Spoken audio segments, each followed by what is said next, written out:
কাজ করতেছিলাম, হঠাৎ করে দেখি তো সব দৌড়াইতেছে। হ্যাঁ আমি বাইরে দেখি সব সাইকেলটাকে ভাঙে লাগতেছে। আমি আমার সাইকেলটা বাঁচানোর লেগে অফিস থেকে খালি বাইরে হয়েছি, আমার ধৈর্য জেম নেফারি আমার একদম রাস্তা পর্যন্ত আমার মাইলা লাগছে। ফিরতে ফিরতে শেষ, আমার পাও সব শেষ শেষ। আমি এমনি অসুস্থ।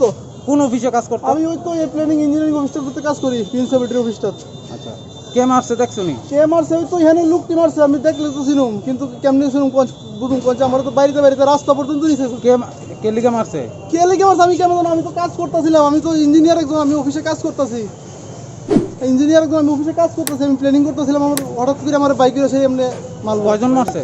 4-5 জন মারছে। আমি তো কিছু কইতে পারি না, মানে আমার কপাল ভালো আমি হেলমেটটা পরে বেরিয়েছি, নাহলে আমার মাথা ফাঁসকে শেষ হয়েছিল, আমি মরে যেতাম না। আমার এইভাবে মারা মারছে। আমার সাইকেলটা নতুন সাইকেল শেষ করে আমার ইয়ে করে।